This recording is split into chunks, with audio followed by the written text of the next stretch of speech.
Hey y'all, and welcome back. Happy 2022. That sounds so strange to say, but it has been a crazy year so far. I mean, we are only like, what, 3 or 4 days into the year, and we are currently getting a ton of snow right now. I just cannot believe it. I don't think we got any snow last year.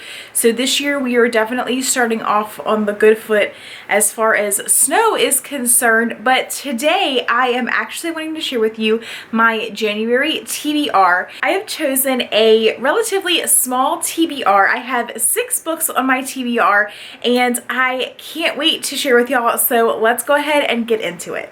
The first book that I have, I'm heading back towards Cozy Mysteries again, and this one is Through the Grinder by Cleo Coyle.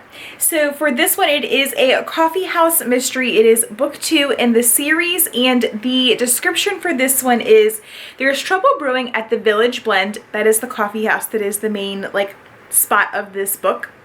Business is booming, but Claire's customers are starting to die. Soon after stopping at the coffee house, a regular jumps to her death in a subway. Or was she pushed? Detective Quinn is convinced that someone has an axe to grind, especially after the quote-unquote suicide of another female customer. Unfortunately, his prime suspect is Bruce Bowman, the new man in Claire's life. Bruce is the perfect blend of rugged good looks and potent personality. Too bad the women in his life keep turning up dead.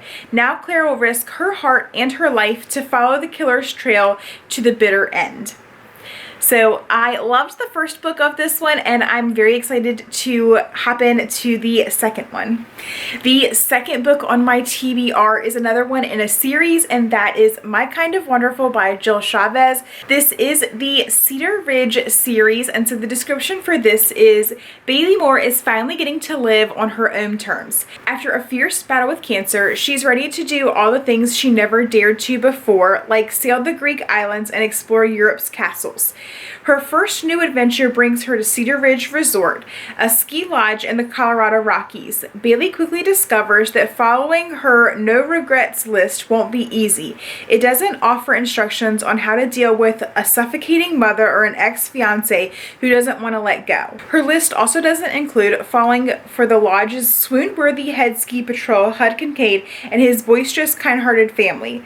As much as she longs to travel the world, Bailey soon realizes it will be hard to leave the small town of Cedar Ridge and the people in it. And when the past comes calling, she'll have to summon more courage than ever before to live the life she truly wants. So that is My Kind of Wonderful. Again, I enjoyed the first book of this, so I'm sure that this one will be great. I've never met a Jill Chavez book that I didn't like. So the next book is 8 Perfect Hours. I talked about this actually in my December TBR video, so I will link that above or above wherever it is.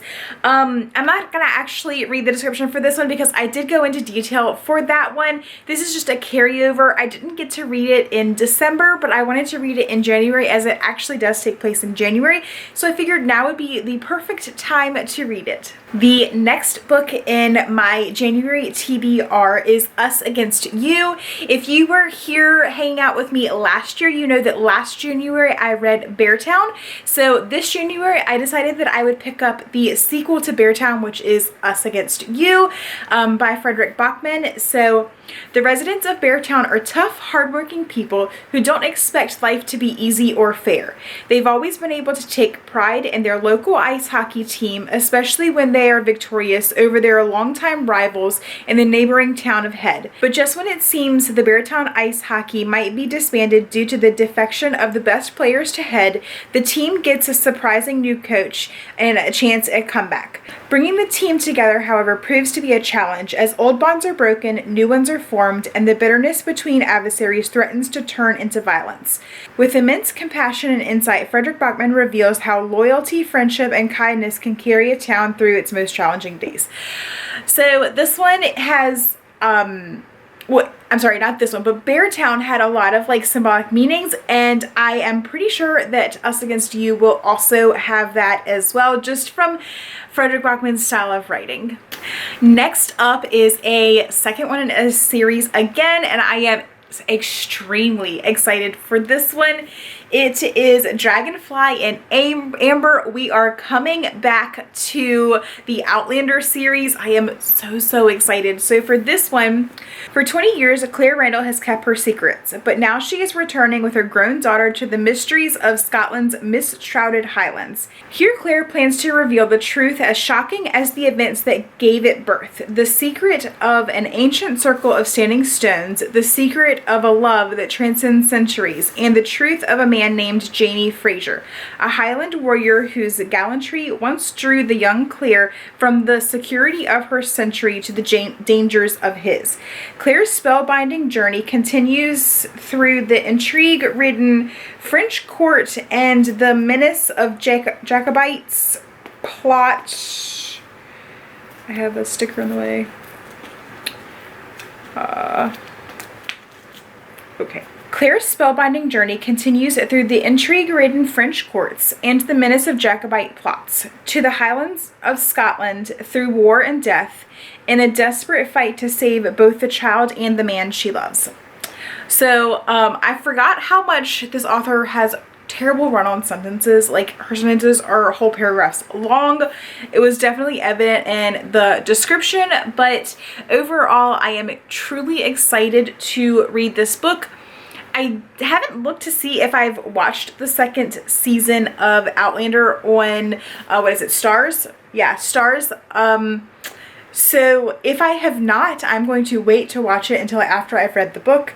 But if I have, then I guess I will just kind of know some of the plot line. We will just have to see. But I am extremely excited to get back to this series. And last but not least, we have The Hunting Party by Lucy Foley. I got this as a book of the month last year at some point, but I'm very excited to start reading it. I think I wanted to wait until it was kind of wintry and snowy, and to be honest, it looks a lot like what it looks like outside at this point. So I'm just, yeah, let's dive into this one. During the languid days of the Christmas break, a group of 30-something friends from Oxford meet to welcome in the new year together, a tradition they began as students 10 years ago. For this vacation, they've chosen the idyllic and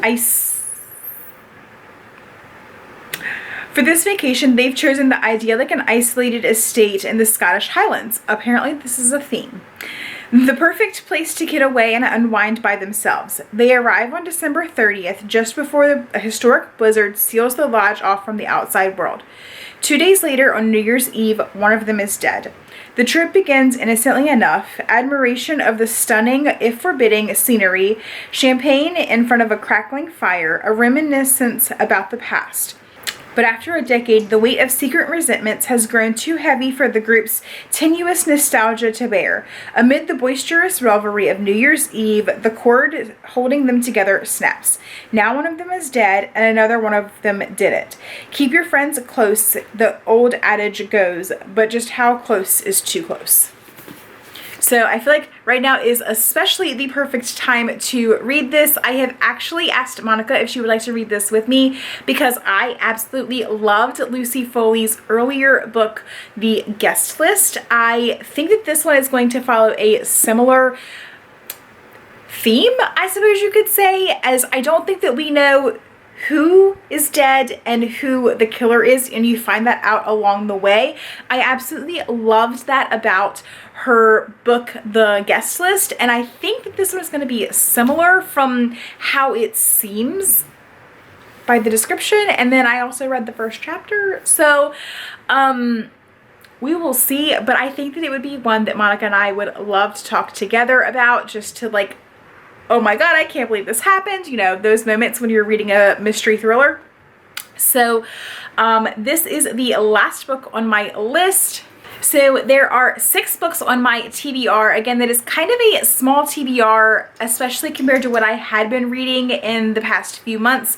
However, I wanted to keep it a little bit small, and I cannot keep the books standing, but I really enjoyed I really enjoyed doing the Dice TBR to figure out which book I was going to read next. So I chose 6 and I figured I could use 1 dice to roll to see what I was going to read next. So the first book that I actually rolled was the first one that fell. It was Through the Grinder, and I am excited to start that book. And so yeah, I will come back on here later in the month and give you an update of what I thought of all of the books. But thank you so much for joining me today. I am going to go get a nice warm beverage and sit by the fire and watch the snow. So thanks for joining me, and I will see y'all again on Thursday. Bye guys.